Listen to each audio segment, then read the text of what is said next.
Good morning, engineers, and welcome back to this week's episode. And I already teased it last week. This week we will focus on mid-surface creation of our geometries. Okay, as this is a more complex topic, we won't build a whole workflow today, but I will show you where you can get this template to use it then in your workflows. And therefore, we need access to the 𝐦𝐝𝐻 portal. So let me quickly show you how to get access. Let's quickly share the screen. So if you don't have access right now, there's a pretty easy way on how to get access. Just go on 𝐦𝐝𝐻.io, go on try for free, click through the process, and you will create your account. With this account, you can log into the 𝐦𝐝𝐻 portal. In the portal, you will find the area with the Learn section. And if you click on Academy, you will come into the 𝐦𝐝𝐻 Academy with a lot of learning content. And you can easily search for midsurface. Just search for it, click on the result, and there you can download the material. And if you download it, you will find a workflow in it looking a little bit like this. So it's the mid-surface called the midsurf TCL script is in it. And we will copy this now to our workflow. So just copy it, inserting it here. And before we learn how we can connect it now to our workflow, some more things. So you can already see this is a custom node, and behind this node there is a workflow. So what was done here, a whole workflow was compressed into one single node. We use this usually for keeping keeping a good overview over our workflows. Okay. So we don't need to care what's behind there. Just let's go into our workflow. There are some things we need to know. So first, we need to import here the geometry file paths. And the script is written in a way that you just can export an XT file format, which is the native parasolid file format. So before we use the script, we need to create this this XT file format.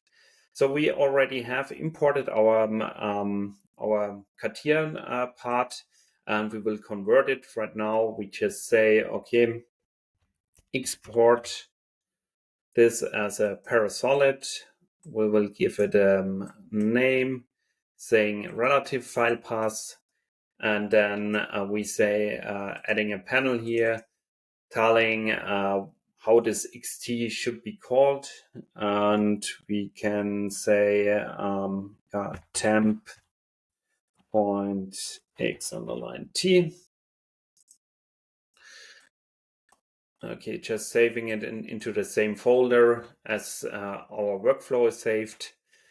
We can check, okay, this was saved. And as soon as this is saved, we will continue our workflow and will connect it to the script. So we need to create here a Steam gate and saying, okay, if this is true, means this is 1, we will streamline output 1. So here, in a case, quickly check what went wrong here. Okay, one thing, we need to check it, change it here. So for sure we have to put this into the gate, this into the stream. And now we see output 1 is the link to our file. So if this was not successful or the node didn't run for whatever reason, the gate will stream to output 0, which is basically a null value, and the script won't run. Okay, the next thing we need to do is we need to have HyperMesh installed on our computer, and we need file paths to the batch mode of HyperMesh. And then we need to add some more names. So the name which should get our mid surface, and also the name of the TCL script. So there you could change it. It's just important to keep the file ending, so the XT and the TCL. Okay, let's say that. We will move it here. We have output 1 and the script will running. So what we see here, HyperMesh is getting started in the batch mode. This might take some seconds. So in the background, HyperMesh is getting opened. The geometry is getting imported. And HyperMesh extracts the mid-surface for us. Okay, so let's check. Okay, there is a surface. So we will put it in a geometry node. And we can see it's got extracted. Just hide this node, and we will compare and check if this is really our mid surface, but it looks pretty good. And to be honest, it's a easy part, so nothing to worry here. And we can easily get our mid surface. Okay, that's it for today. Just as a little teaser, what we will do next week, as we now have the mid surface, it doesn't make sense anymore to have the solid mesh. So in the next episode, we will change or modify the workflow that it isn't using anymore a solid mesh method. We will switch it to a shell mesh to make it even more quicker and more powerful. Okay, thank you for switching in. See you next week, Monday morning. Bye-bye.